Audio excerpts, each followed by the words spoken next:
그 코끼리 발자국이 뭐 밀림에 있는 모든 짐승들의 발자국을 포섭하는 것처럼 부처님의 모든 가르침은 사성제에 포섭된다 라고 했던 것처럼, 사성제야말로 불교의 어떤 그 총설이고 불교를 전부 다 이렇게 총섭하고 있는 그런 이제 교리고 가르침입니다. 그래서 제가 사성제를 설명하려면 12연기를 설명하지 않을 수가 없고요. 또 12연기를 설명해야만 사성제가 온전하게 이해가 되거든요. 그래서 12연기를 먼저 얘기를 드릴까, 사성제를 먼저 말씀드릴까 하다가, 오늘은 이제 사성제를 이 책의 순서대로 사성제를 말씀을 드리고, 12연기는 가볍게만 말씀을 드리고, 그리고 이제 다음 시간에 이제 12연기에 대해서 이야기를 좀 이렇게 나누도록 그렇게 하겠습니다.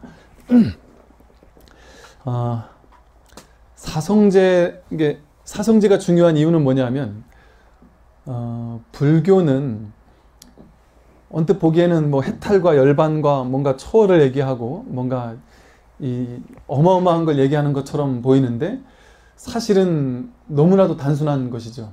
괴로움과 괴로움의 소멸, 딱 이것만을 얘기하는 그 가르침이 바로 불교입니다.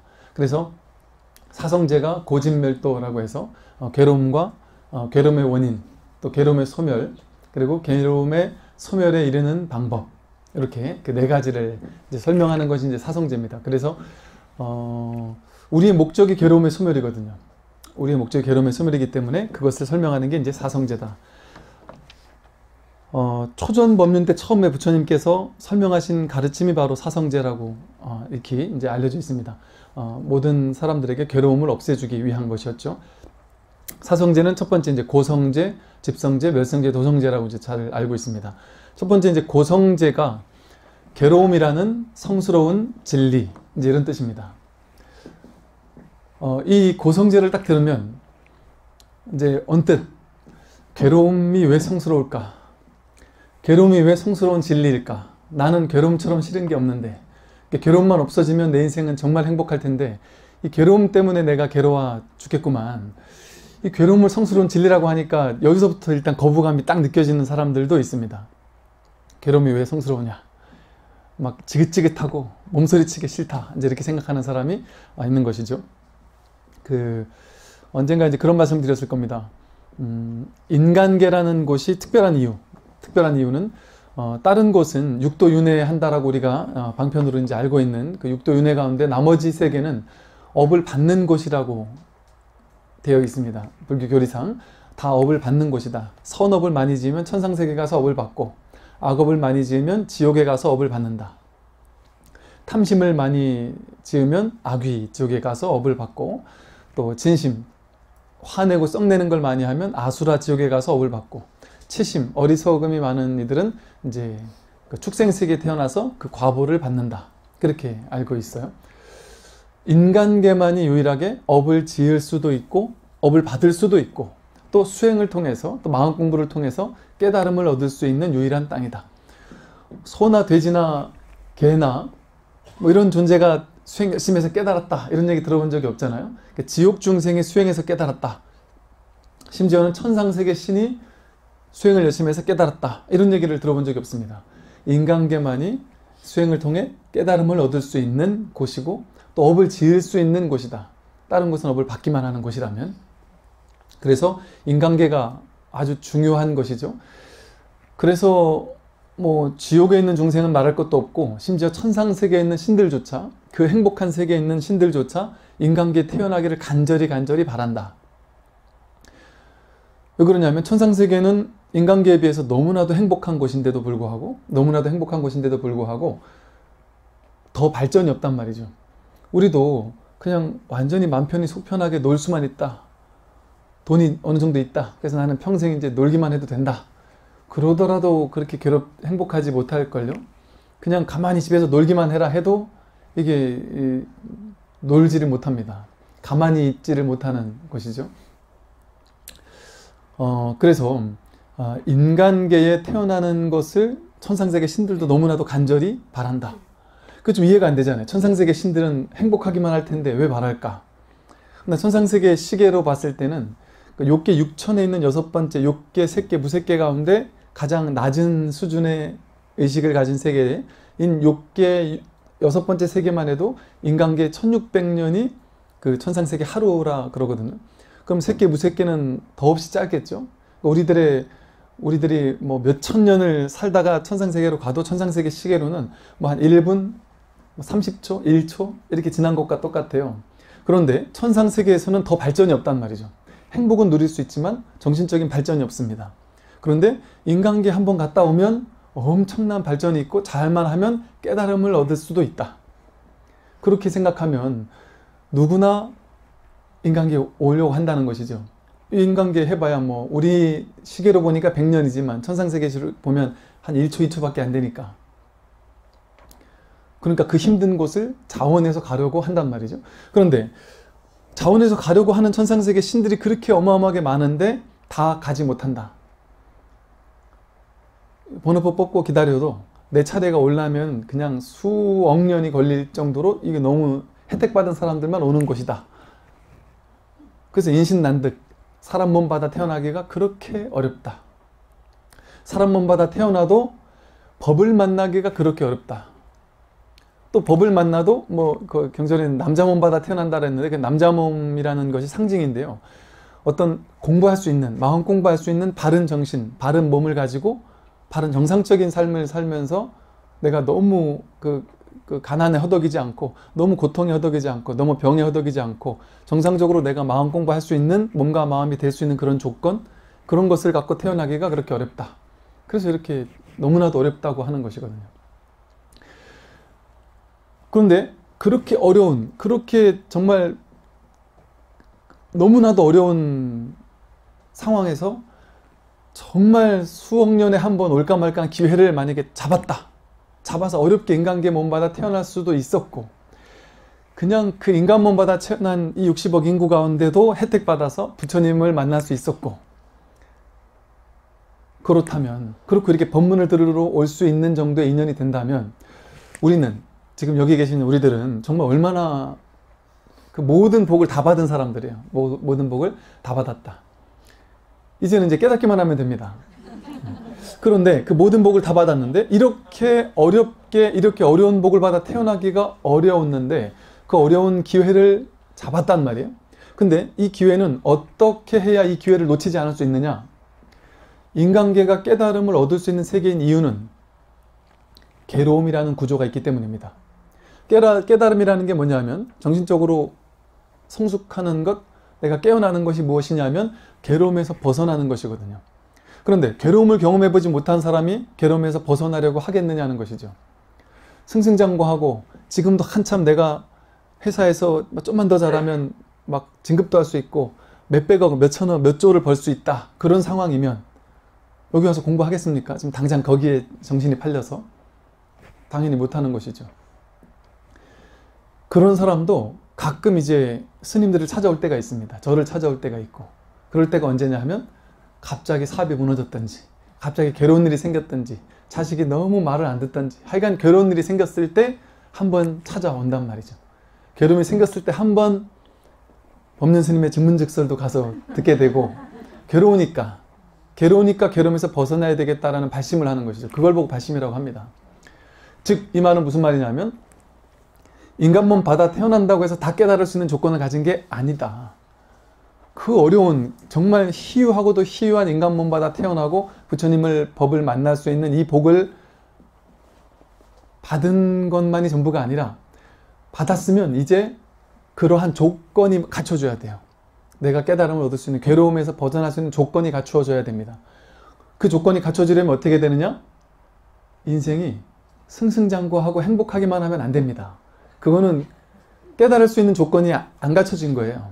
모처럼 인간계 정말 어렵게 인간 몸 받아 태어났는데 막 항상 하는 것마다 잘 되고, 자식도 내 말 잘 듣고, 돈도 잘 벌리고, 남편도 너무 좋고, 나는 망구 괴로운 게 없어, 인생 너무 행복해, 이렇게 살다 갔으면 좋겠어, 이렇게 생각하면 이거 인간 몸 받아 태어난 보람이 없는 거죠. 어렵게 이 인간 몸 받아 온 별 의미가 없는 것입니다. 가장 좋은 조건은 뭐냐면 괴로움이 있는 것이 가장 좋은 조건입니다. 괴로움이 없는 것은 최악의 조건이죠. 괴로움이 있는 것은 가장 좋은 조건이 됩니다.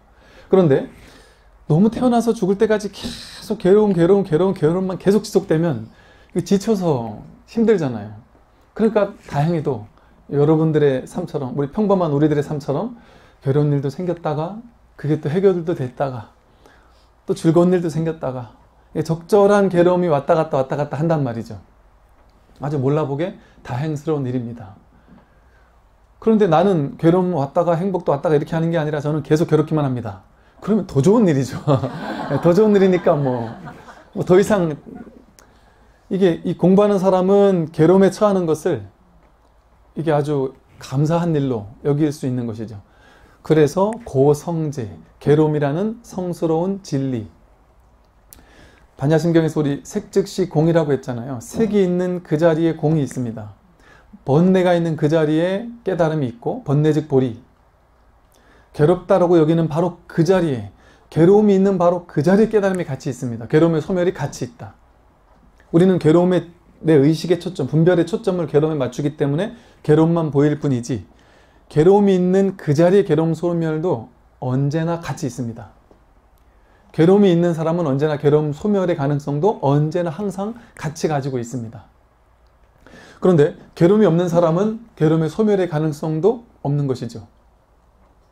그래서 괴로움이라는 것을 성스러운 진리라고 한 이유는 괴로움이 왔을 때, 또 지금 나의 인생에 다양한 문제들, 풀어야 될 숙제들, 고통들, 아픔들, 병, 오만 가지 힘들고 답답한 일들, 뭔가 풀어야 될 것들이 있단 말이에요.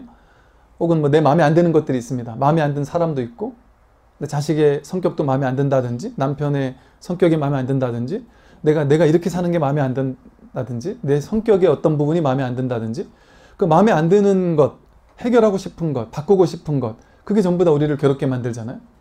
그러니까 지금 이대로, 있는 이대로가 아니라 지금 있는 이대로를 무언가 내 식대로 바꿨으면 좋겠어 하는 그것들, 그 생각들, 그게 우리를 괴롭게 만들거든요. 이렇게 됐으면 좋겠는데 그렇게 되지 않을 때 괴롭단 말이죠. 그게 우리를 괴롭게 만든다. 그래서 지금 내가 문제라고 여기는 바로 그 지점, 뭔가 힘들고 괴롭고 답답하고 풀어야 될 것 같고 하고 문제라고 여기는 바로 그것이, 문제라고 여기는 바로 그것이 성스러운 진리라는 것을 첫 번째, 먼저 알아야 한다. 즉, 이 괴로움을 내가 해결해야 할 것이라고 여기면 해결하기 위해서 열심히 노력해야 되고 애써야 되고 해결을 향해 달려가야 됩니다. 그럼 해결해야 한다고 생각해서 해결된, 이런 상태가 해결된 상태야 라고 딱 정해놓으면 우리 인생은 성공할 수도 있고 실패할 수도 있는 두 가지의 가능성 속에서 계속 왔다 갔다 해야 됩니다. 그런데 내 마음대로 되는 게 아니에요, 인생은. 나는 항상 건강하고 싶지만 우리 몸은 반드시 아픔을 겪습니다. 난 늙지 않고 싶지만 늙어갑니다. 나는 죽지 않고 싶지만 반드시 죽을 수밖에 없습니다. 내 뜻대로 내가 지금 괴로움이라고 여기는 것에서 벗어나야 되겠다라고 여기는 그 모든 생각은 있을 수 없는 일이에요. 불가능한 일입니다. 괴로움이 없다? 늙고 병들고 죽지 않는다? 내가 그 생각을 쥐고 있다면 그 생각은 불가능한 일이다. 그런데 그 생각 때문에 괴로운 것이거든요. 이 괴로움이다라는 생각, 괴로움을 없애야 된다는 그 생각. 그런데 중요한 사실은 그 생각이 나를 괴롭게 만드는데 그 생각을 쥐고 있는 동안은 괴로움에서 벗어날 수가 없는데 이 생각이 허상인 줄 알고 생각이 허망한 줄 알아서 생각을 쥐지 않으면, 생각에 실체화시키지 않고 생각에 끌려다니지 않고 생각의 진실이 뭔지만 알면 그 생각은 그대로 써먹으면서도 내가 돈 벌기 위해서 열심히 생각을 쓰고 노력을 쓰고 내가 할 수 있는 건 다 하되 하면서도 그곳에서 노연할 수가 있게 된다. 그 생각을 과도하게 믿지 않을 수가 있단 말이죠. 생각이라는 허상을 쫓아가지 않고 참된 진실을 알 수 있기 때문에. 그래서 생로병사를 하면서도 생로병사에서 벗어나는 겁니다.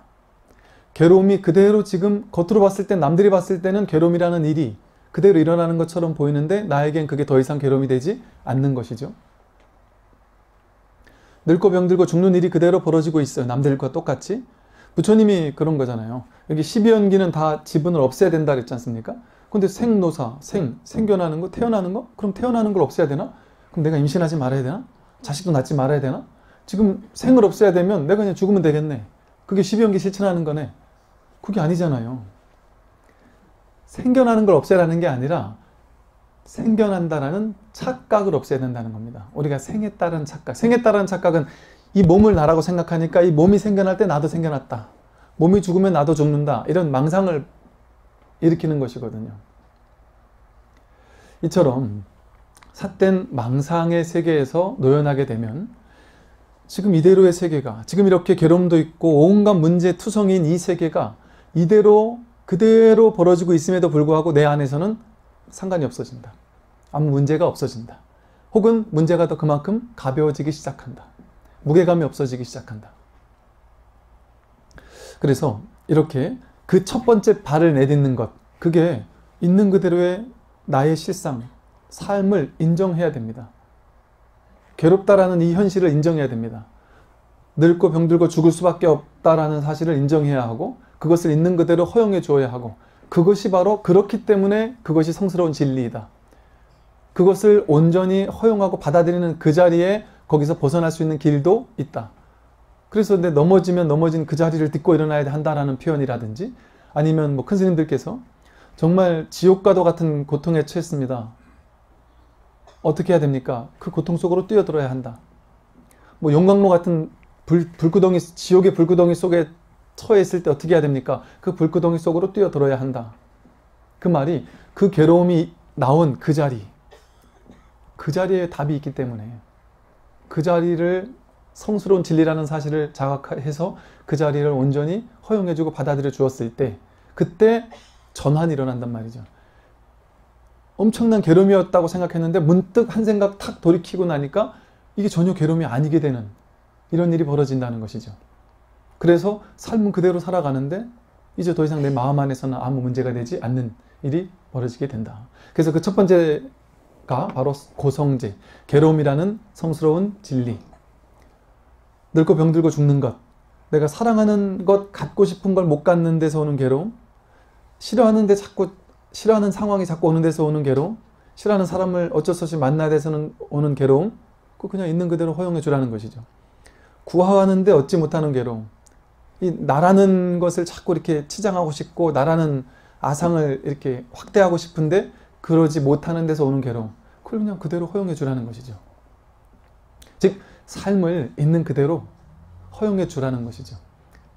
그렇게 이 사실은 이 고성제라는 사실을 온전히 자각하기만 하더라도 사실은 그 다음으로 갈 것조차 없어요. 그래서 이 괴로움이라는 성스러운 진리, 이 괴로움이라는 것이 인생의 모든 문제들이 사실은 문제로 나를 찾아온 것이 아니라 해결 과정으로 찾아왔다. 어제 어떤 30대 초반에 어떤 젊은 청년 한 분이 너무 우울함과 외로움과 그 우울증 같은 것들이 너무 심하게 찾아와서 너무너무 힘들다. 이걸 어떻게 떨쳐낼 수가 없다. 그런데 이 유튜브로 법문을 듣다 보니까 그럼 이 우울함을 나는 어떻게든 극복하려고, 벗어나려고, 이 우울한 감정, 이 상처, 이 오랜 지금까지 나를 이렇게 지배해 왔던 이런 어떤 암담함, 이것을 어떻게든 벗어나려고, 어떻게든 내가 이겨내 보려고 별의별 짓을 다 했는데 그 모든 방법을 다 동원해도 그게 되지 않았다. 되려 더 힘들기만 하고 되지 않는다. 그런데 이 법문을 듣다 보니까 내가 방법이 지금까지 나는 계속 이걸 해결하려는 방법으로만, 이걸 극복해야 된다라는 생각만 계속 해왔고 이거 싸워왔구나. 근데 이걸 한 번도 인정해주지 못하고 허용해주지 못하고 이러한 나는 못난 놈, 너는 이래서 부족한 놈이야, 이렇게 나를 헐뜯기만 했는데 이러한 나를 있는 그대로 사랑해주지 못했구나. 이러한 나를 있는 그대로 허용해주지 못했구나.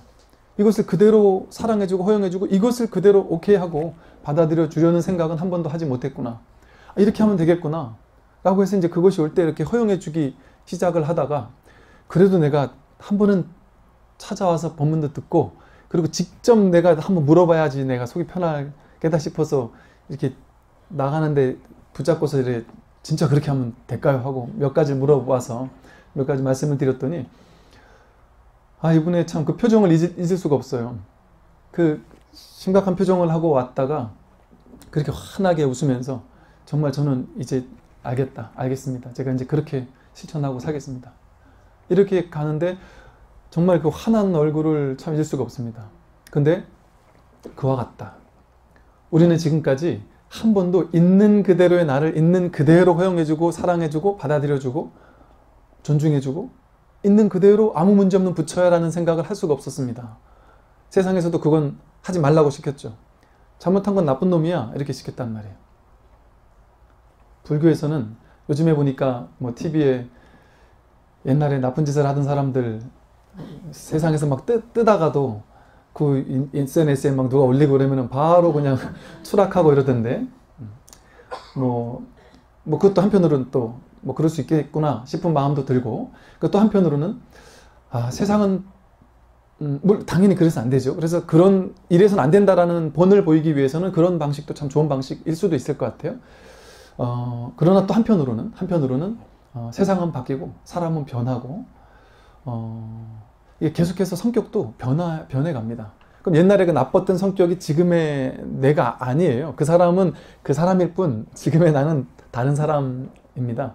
그 변화의 가능성도 우리가 어느 정도는 또 이제 조금 더 이제 성숙되어서 그래서 좀 다른 방식으로 뭔가 이렇게 좀 벌을 해야 된다면 또 벌할 필요는 있겠죠. 그래야 또 세상이 공정해지니까. 그런데 거기서 뭔가의 어떤 좀 지혜가 조금 더 있지 않을까. 이런 생각도 한 번은 또 해보게 되더라고요. 왜냐하면 안 그런다면 옛날에 잘못했던 사람들은 모두 다 무조건적으로 죽을 때까지 이제 그 꼬리표를 달고 살아야 되잖아요. 우리는 사실은 그럴 필요가 없습니다. 왜? 예수님이 그랬듯이 여기서 뭐라 그러죠? 정말 이 여인 앞에서 스스로 정말 정직하고 당당한 사람이 있느냐? 그렇다면 뭐 가서 먼저 쳐라. 그런 사람이 아무도 없듯이 여기 계신 모든 사람들이 정말 그렇게까지 정말 진짜 그렇지 못할 거 죄의식이나 이런 게 다 있을 거거든요. 부처님의 말씀은 뭐냐 하면 그럼에도 불구하고입니다.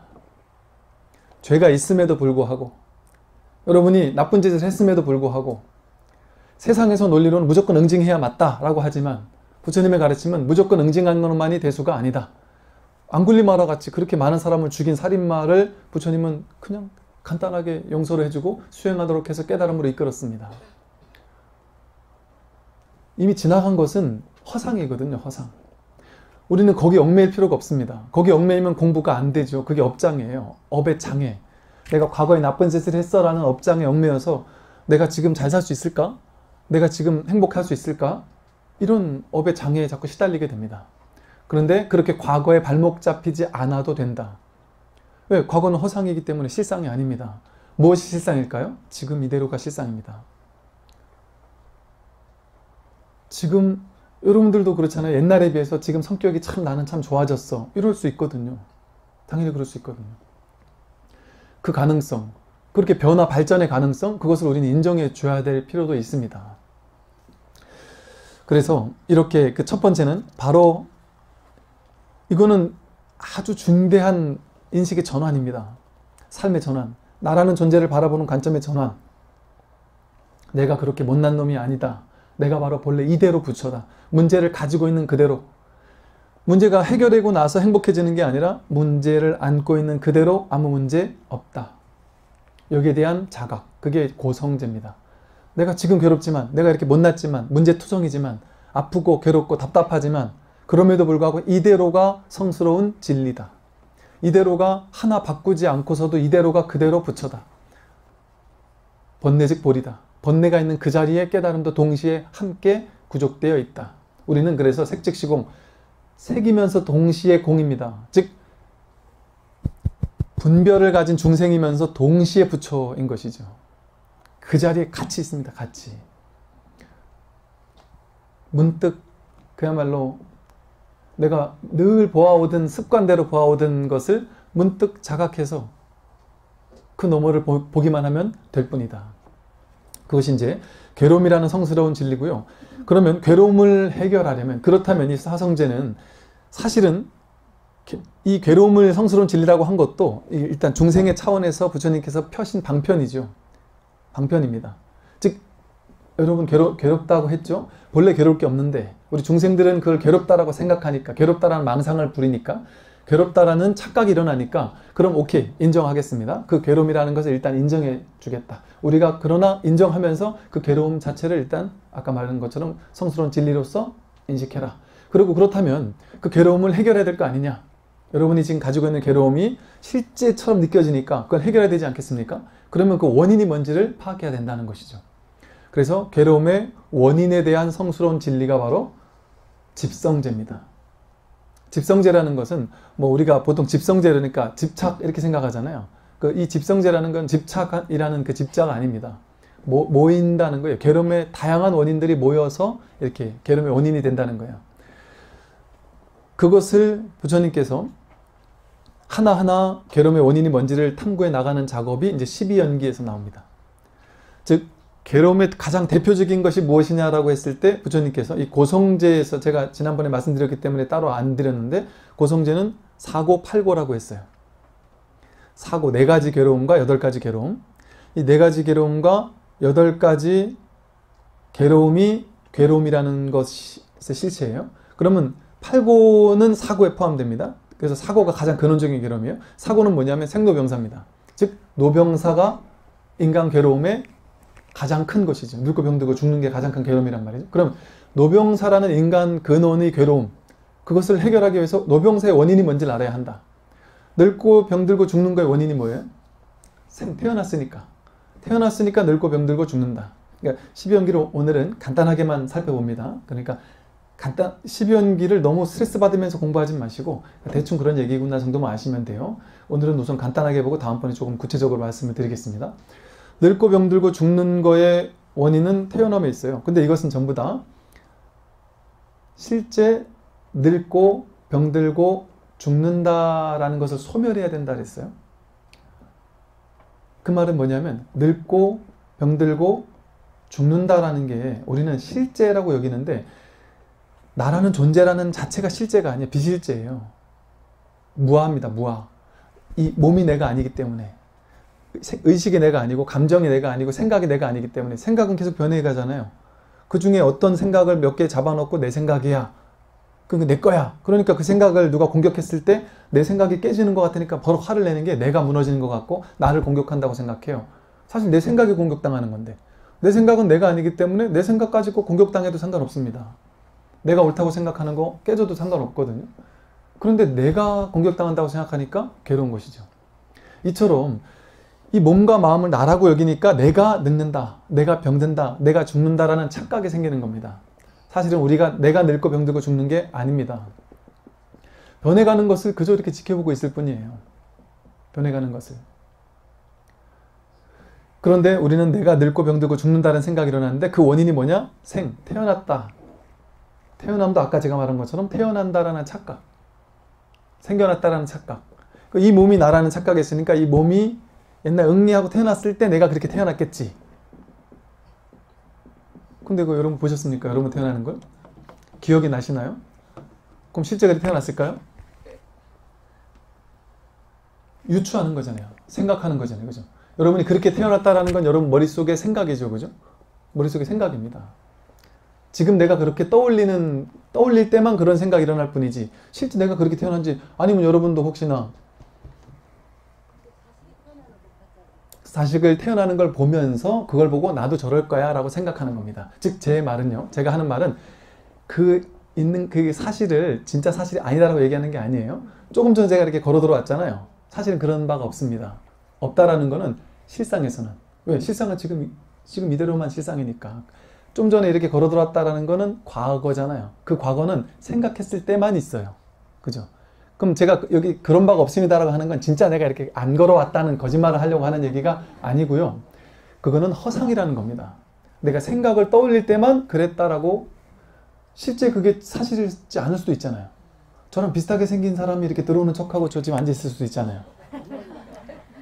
제가 이런 말도 안 되는 얘기를 드리는 이유는 알 수 없다는 거죠. 그 생각이 그렇게 생각할 때만 사실은 그렇다고 느끼는 거예요. 지금 이대로만 사실은 실제라는 건 지금 내 눈앞에 있는 목전에만 진실이 있습니다. 언제나. 나머지는 전부 다 허상이고 생각 속에 있어요. 그래서 내가 태어났다라는 어떤 착각. 그 태어났다라는 착각이라는 게 응애응애 태어난 게 태어나지 않았다라는 얘기가 아니고 지금 내가 이렇게 살아있다라는, 내가 생이 있다라는, 그러니까 언젠간 죽을 거라는 그런 생각이 일어나는 거잖아요. 본래는 불생불멸인데 나는 생겨났어. 그러니까 언젠간 죽을 거야. 그렇게 생각하잖아요, 우리는. 그러니까 생겨났어. 죽을 거야 라는 생각을 가지고 있단 말이죠. 그런데 진실은 불생불멸입니다. 본래 생겨난 바도 없고 사라지는 바도 없습니다. 진실에서는. 제가 계속 늘 말씀드리지만 이 진실의 자리는 몸도 아니고 느낌도 아니고 생각도 아니고 감정도 아닙니다. 그게 내가 아니란 말이에요. 그 모든 것이 일어나고 사라지는 이거는 무너질 수도 없고 크기도 없고 생겨나거나 사라지지 않는 그 텅 빈 자리. 굳이 뭐 불성이라고 표현을 하든 그것이 진짜 나란 말이죠. 그래서 참나라고 하잖아요. 그것이 진짜 참나라서 참나의 자리에서 본다면 그냥 바다가 나란 말이에요. 쉽게 말해. 바다가 진짜 나지 바다 위에 피어난 파도는 내가 아니란 말이죠. 근데 우리는 파도 하나를 붙잡고 그게 나라고 생각하고 파도의 생멸을 나의 생멸이라고 생각한단 말이야. 내가 생겨나고 사라진다. 내 생각이 생겨나고 사라진다. 내 감정이 생겨나고 사라진다. 내 권위가 생겨났다가 사라졌다. 이런 식으로 생각한단 말이야. 생멸한다고 여긴단 말이죠. 그런데 파도가 치듯 인연 따라 파도가 치듯 내 인생이 인연 따라 이렇게 생겨났다 그냥 사라지는, 그러니까 그런 것이 끊임없이 반복되는 것일 뿐입니다. 이처럼 내가 생한다는 망상이 생겨난단 말이에요. 일단 현상적으로 보더라도 늙고 병들고 죽는 거의 원인은 뭐예요? 태어남에 있잖아요. 그럼 이제 이걸 현상으로 놓고 와서 보려면 이걸 이제 3세 양중 인가론이라고 부르는데요. 과거, 현재, 미래라는 이 3세를 걸쳐놓고 이제 보면 좀 더 이해가 쉬워요. 왜? 시간적인 관념으로 해석을 하면 머리가 더 이해를 잘해요. 왜냐면 우리는 과거, 현재, 미래를 산다라고 이렇게 분별을 하니까 분별심의 입장에서 생각하는 해석 방법이 3세 양중 인가론입니다. 12연기를 과거, 현재, 미래라는 어떤 윤회의 관점에서 설명하는 방식이에요. 그게 이제 훨씬 쉽긴 쉬워요. 그래서 이 늙고 병들고 죽는 것은 태어남에서 온다. 태어남에서 온다고 보는 거죠. 그러면 태어남의 원인은 뭐냐? 그러면 내가 이번 생에 태어나려면 전생에 뭔가 업 지은 게 있어야 그 업에 따라 태어날 거 아니냐 이거죠. 그 업을 유라고 부릅니다. 어떤 업을 지었느냐? 어떤 업이 있느냐? 뭔가 업이 있어야지만 선한 업이 많이 가진 사람은 선한 어떤 인연처에 태어나겠죠. 복이 별로 없는 사람은 좀 별로인 인연처에 태어날 수도 있겠죠.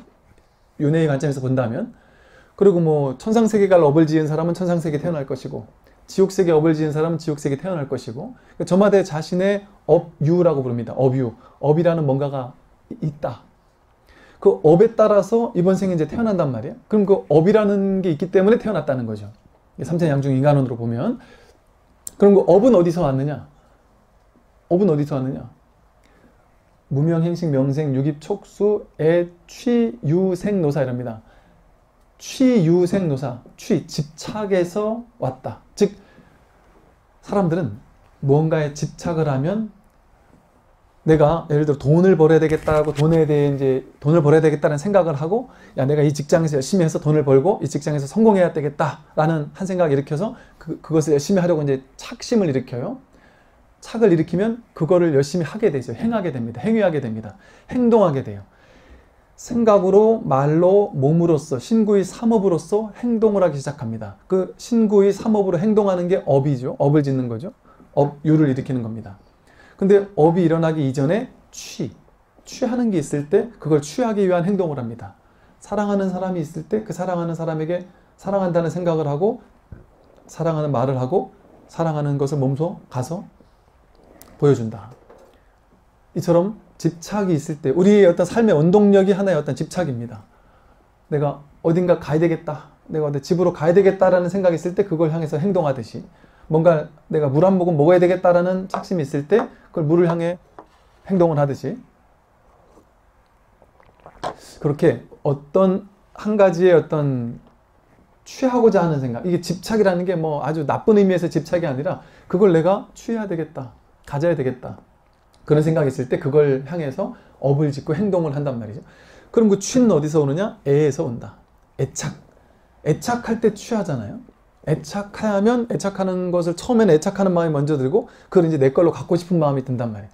예를 들어 뭐 내가 좋아하는 연예인이 있다. 그 연예인을 너무나도 애착은 하는데 내가 뭐 그렇다고 저 연예인을 내 걸로 갖고 싶은 마음까지는 없을 수 있어요. 그런데 저 사람을 내 사람으로 만들어야 되겠다 하고 취하는 마음이 들 수도 있죠.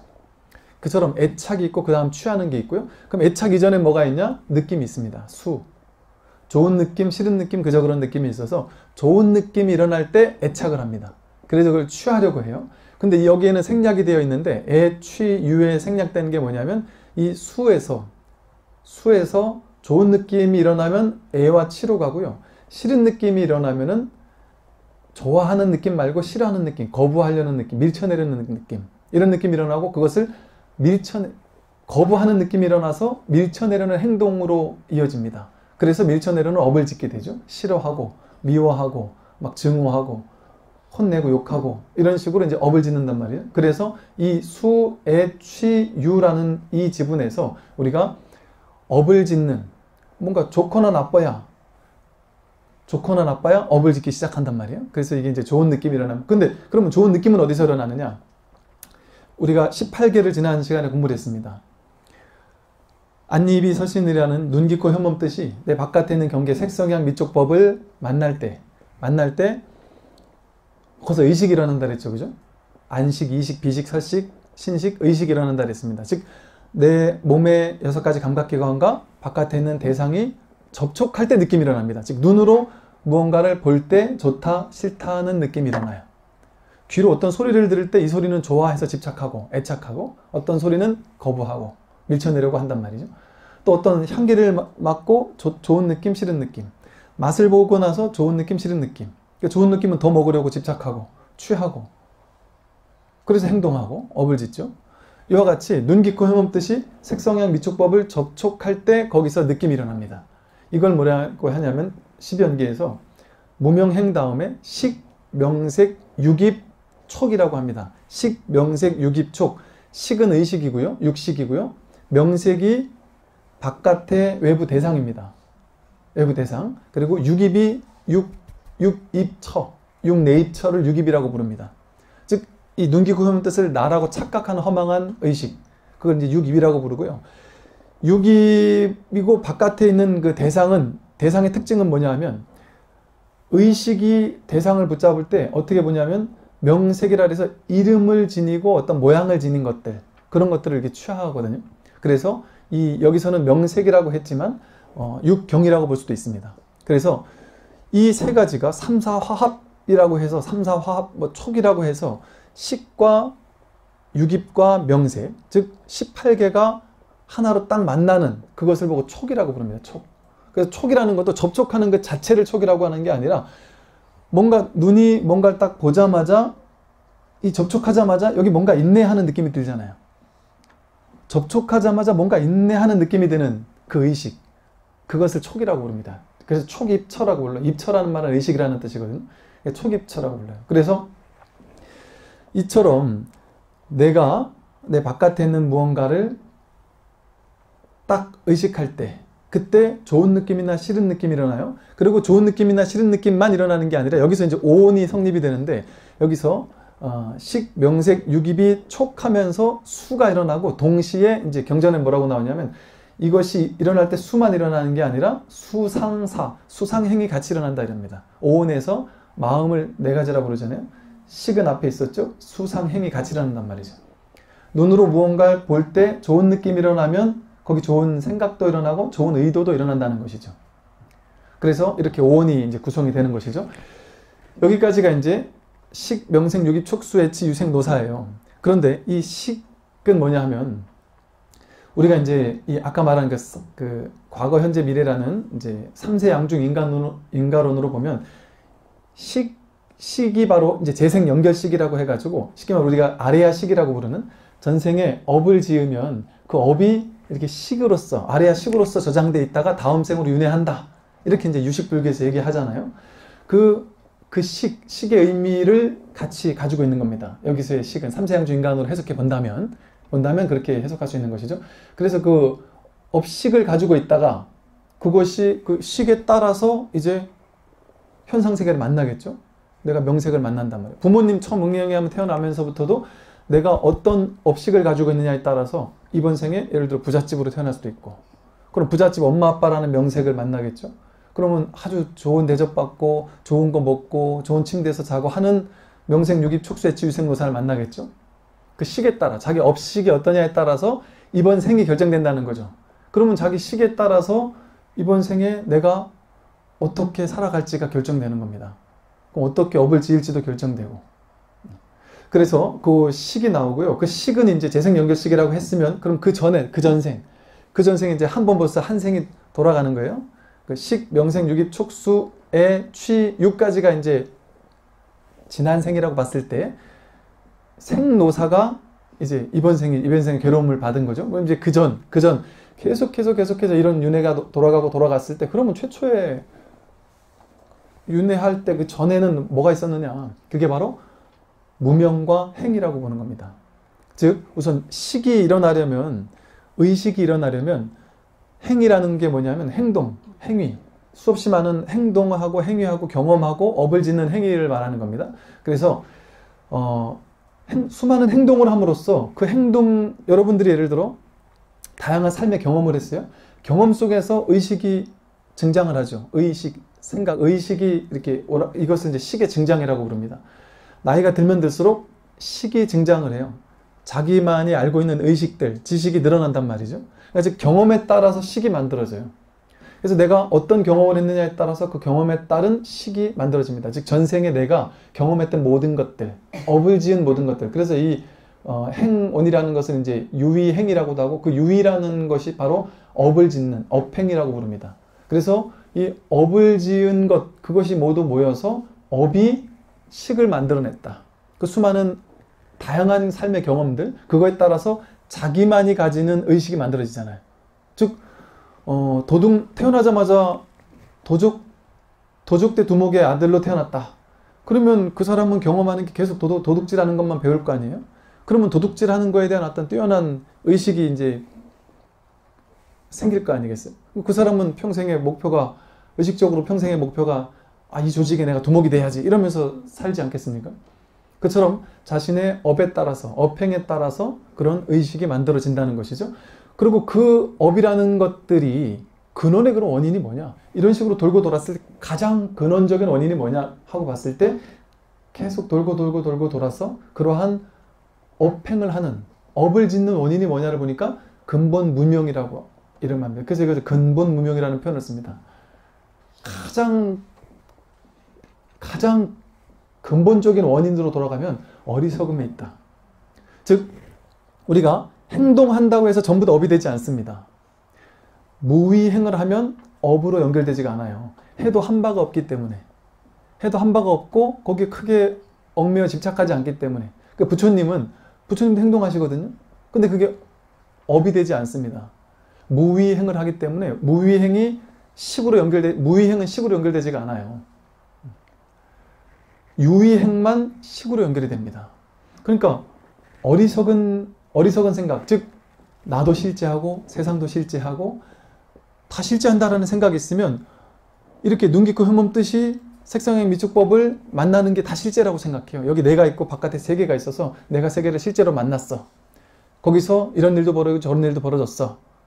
그러면서 이제 의식도 만들어지고 업도 짓게 되고 이런 일들이 벌어진단 말이죠. 그렇게 이 12연기 지분에서 얘기하듯이 모든 것을 실제화시키는 생각이 바로 무명입니다. 이게 다 진짜로 있다라고 여기는 것이 바로 무명이다. 즉 연기법을 제대로 모르는 것. 연기법의 세상 모든 것은 인연 따라 임시로 화합해서 있는 것처럼 보일 뿐이라는 거잖아요.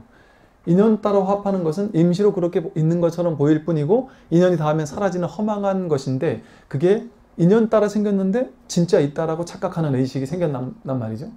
그게 이제 근본 무명이라고 한다. 그래서 이와 같이 12연기의 12가지 지분에 따라서 괴로움의 원인이 파악이 됐단 말이죠. 부처님께서. 즉 이 말은 뭐냐면 여기서 이제 멸성제가 나오는데요. 그러면 12연기의 원인은 노병사의 원인은 생에 있구나. 생의 원인은 유에 있구나. 유의 원인은 취에 있구나. 이렇게 원인을 발견했으니까 멸성제는 뭐냐면 그럼 이것을 해결하기 위해서는 어떻게 해야 되느냐. 노병사를 해결하려면 없애려면 생이 없어지면 되는구나. 생이라는 의식이 없어진단 말이죠. 그래서 무생법인이라고 해서 부처님은 무생법인, 본래 태어난 바가 없다라는 사실을 깨달으면 늙고 병들고 죽는 게 없다라는 사실을 깨닫게 되는 거예요. 지금 이렇게 늙고 병들고 죽는 이 몸이 있는데도 불구하고 이대로 늙고 병들고 죽는 게 없다라는 사실을 깨닫는 것이죠. 본래 무생법인이라는 것을 깨닫게 됐을 때. 그래서 이 생이라는 착각이 없어지면 노병사라는 착각도 없어지기 때문에 지금 이렇게 삶을 살면서도 늙고 병들고 죽는다는 착각에서 벗어나게 된단 말이죠. 그래서 부처님은 해탈하셨다라면서 생사를 초월하셨다라면서 왜 죽었어요? 이렇게 이제 질문하는 사람들이 많아요. 부처님도 무슨 썩은 고기 먹고 죽었다면서요? 이러면서 이제 생각하는 사람들이 많습니다. 부처님은 죽었는데 죽은 바가 없는 것이죠. 반열반, 완전한 열반. 이게 의식에서 완전히 해탈했기 때문에 이 몸이 그렇게 바뀐다는 것이 아니라 이 몸이 바로 내가 아니구나라는 사실을 자각했기 때문입니다. 그래서 이처럼 12연기의 지분 생을 소멸하면 늙고 병들고 죽음이 사라집니다. 그리고 생을 소멸시키려면 또 그거의 원인이었던 업유, 즉 업이라는 것을 소멸시키면 됩니다. 즉 업이라는 관념, 여기에서 노연하게 되면 된단 말이죠. 그래서 업을 짓는다, 이런 것들을 소멸시키기 위해서 불교에서는 이런 표현도 하잖아요. 그 업장 소멸이래서 업장이 다 소멸되고 나면 해탈한다, 이런 얘기도 하죠, 그죠? 그러니까 사람들이 이제 업장을 다 해결하기 위해서 막 이제 무지내를 쓰는데 그 업장을 다 하나하나 막 다 없애려고만 애쓸 필요가 없다. 왜냐하면 업이 드러나는 것이 지금 이대로의 삶이죠. 삶이 드러난다라는 것은 곧 업이 드러나는 거예요. 업이 풀려나고 있는 순간입니다. 그러니까 업이 이대로 드러나고 있는 이것을 그대로 경험해 주는 것. 그전에는 업이 올라올 때 이게 좋아 나빠, 이 업은 좋은 거니까 취하고 저 업은 싫은 거니까 버리고 이렇게 생각하면서 업을 다루었다면 이제는 그 올라오는 그대로를 그냥 그대로 경험해 주는, 해석하지 않고 취사 간택하지 않고 그대로를 그냥 경험해 주는 겁니다. 그러면 업이 이제 업이 되지 않는 거예요. 왜? 업은 취하고 버릴 때, 그럴 때 그 힘을 얻는단 말이죠. 그래서 쉽게 말해서 업장을 다 소멸해야지만 깨달음을 얻는 게 아니라 깨달음을 얻고 나면 업이 그대로 일어나는데도 불구하고 그 업에 휘둘리지 않는다. 업이 더 이상 장애를 가져오지 않는다. 업이 아무 문제가 되지 않는다는 것이죠. 그래서 업을 소멸하면 생로병사가 없어지기 때문에 불교에서 업의 문제를 자꾸 얘기를 하는 겁니다. 그러니까 즉 불교에서 얘기하는 모든 실천 수행 방법, 불교에서 마음 공부할 때 이렇게 해라 저렇게 해라 하는 모든 실천 수행 방법은 전부 다 멸성제입니다. 12연기의 멸성제라는 역관이라는 표현을 하는데 이것을 중심으로 불교의 모든 수행법들이 나와 있어요. 즉 보세요. 무생법인도 그렇고 생에 대한 본래 불생불멸이야 무생법인이야를 그렇게 강조하는 이유가 생을 소멸하기 위해서입니다. 생이 허망하다는 사실을 깨우쳐주기 위해서고, 또 업장 소멸을 자꾸 얘기하고 업을 지을 때 기왕 지을 거면 잘 져라, 선업을 지어라, 말과 생각과 행동으로 될 수 있으면 선업을 짓고 과거에 지은 업에 대해서는 거기 이게 얽매이지 말고 집착하지 말고 내려놓아라, 마음을 비워라, 죄의식을 갖지 마라, 이런 업의 문제를 자꾸 다룹니다. 그래서 선인 선과 악인 악과니까 좋은 업을 될 수 있으면 많이 지어라, 뭐 이런 식으로 어떤 그 쉬운 단계의 어떤 방편의 가르침을 설하는 것이죠. 그래서 이제 업의 문제를 통해서 업의 문제에서 노연하도록 해주기 위한 방법으로 그 수행법이 나온 것이죠. 그러면 업 이전에 업의 원인은 뭐라 그랬어요? 유의 원인은 취라고 했습니다. 불교에서 집착을 버려라, 무집착, 집착에 대한 문제는 엄청 많이 얘기하잖아요. 가장 많이 아마 얘기할 겁니다. 그래서 12연기에서 즉 괴로움의 원인을 하나로 얘기해라 하면은 집착이라고 얘기하거나 애욕이라고 얘기하거나 혹은 무명이라고 얘기하거나, 이 세 가지를 가장 많이 얘기하는 이유가 무명은 가장 근본 원인이기 때문에 그렇고, 현실적으로 애욕과 집착은 가장 직접적인 원인이기 때문에 그렇습니다. 그래서 불교에서는 취의 문제, 취하는 문제, 집착의 문제를 아주 중요하게 다룹니다. 취사간택이라고 해서 취하면은 벌써 취하려는 집착과 버리려는 집착 동시에 같이 따라옵니다. 그래서 취하려는 집착과 버리려는 집착, 그 취사간택심을 내려놔라, 법정스님께서 무소유해라 하는 말이 소유하지 말라는 얘기가 아니라 그 소유에 대한 집착심, 취착심, 그것을 가지게 되면은 우리를 괴롭힐 수밖에 없다라는 말씀을 하시는 것이죠. 그래서 불교에서는 집착만 버리면 깨닫는다. 간단하게 한마디로 얘기를 합니다. 집착만 놓아버리면 해탈한다. 모든 게 집착하는 게 없거든요. 모든 게 삶에 대한 집착, 뭐 건강에 대한 집착, 명예에 대한 집착, 깨달음조차 심지어는 깨달음에 대한 집착. 모든 게 취하려고 하는 마음에서 일어나거든요. 그래서 이 집착의 문제를 불교에서는 얘기하는 이유가 집착을 소멸하면 바로 업이 소멸하고, 업이 소멸하면 생이 소멸하고, 노병사라는 괴로움이 소멸하기 때문입니다. 그래서 집착의 문제를 얘기를 하기도 하고, 또 집착 이전에 애욕의 문제를 또 얘기를 합니다. 초기 불교 경전에 보면 뭐 애욕을 버려야 한다는 얘기가, 애욕은 무슨 똥 오물 같다 뭐 이런 다양한 이야기들이 많아요. 애욕을 버려야 한다 이런 얘기들. 애착하고 욕망하는 것, 애착하고 욕망하는 것. 자식을 이렇게 사랑으로 키우는 건 좋은데, 과도하게 애착하고 과도하게 집착해서 반드시 이렇게 해야 해, 저렇게 해야 해 하고 과도하게 행동으로 옮기려고 하면서 하게 되면 업을 짓는단 말이에요. 자식과 내가 안 좋은 업의 관계가 자꾸 된단 말이에요. 이게 애와 취가 이어지면. 너 공부 좀 해야 되지 않겠니? 하고 얘기를 할 수는 있는데, 근데 그걸 내가 애착하고 집착이 되어가지고 안 하면 절대 안 되는 것처럼 막 이제 쪼기 시작하면, 그게 이제 막 쪼는 말로 나오고 행동으로 나와서 아이와 내가 이제 업보의 관계가 돼버려요. 이처럼 애착을 하는 것. 그리고 반대로 좋은 쪽으로 애착하는 거나 싫은 쪽으로 밀쳐내려고 하는 이것도 포함되는 것이죠. 그것을 버려야 한다. 그래서 애욕의 문제, 애착의 문제를 불교에서는 상당히 얘기를 많이 하고요. 또 그 이전에 수의 문제, 느낌의 문제. 좋다라는 느낌, 싫다라는 느낌. 이 최초의 좋다라는 느낌과 싫다라는 느낌이 올라오는 거에서부터 허망한데, 실제 느낌은 진실하지 않잖아요. 누가 내 손을 딱 잡았다. 그건 좋은 느낌입니까? 싫은 느낌입니까? 그건 좋은 느낌도 아니고 싫은 느낌도 아니에요. 누가 내 손을 잡는 것 자체는. 그런데 내가 사랑하는 사람이 내 손을 잡았을 때는 설레고 좋을 수도 있고 너무 감동을 느낄 수도 있지만, 뭔가 아주 이상한 밤에 한밤중에 이상한 나쁜 놈이 내 손을 잡으면 막 온몸에 소림이 끼치고 죽을 것 같을 수도 있잖아요. 그러니까 그 동일한 행위 자체가 동일한 느낌인 것은 아닌 거죠. 근데 우리는 그 느낌이 진짜라고 착각하고 느낌을 실체화 시키다 보니까 거기에서부터 이제 취 이런 것들이 시작되는 단초가 되는 것이죠. 그래서 느낌이 올라오는 그 순간에 있는 그대로 관찰해라. 그래서 예를 들어 느낌의 수행을 많이 강조합니다. 느낌 관찰.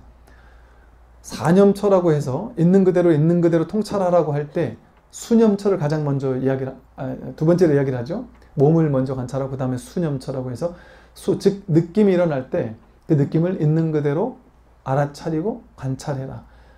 좋다라거나 싫다라고 해석하기 이전에 그냥 맨느낌, 좋다 싫다라는 느낌으로 옮겨가기 그 이전의 맨느낌을 있는 그대로 관찰해라 라고 합니다.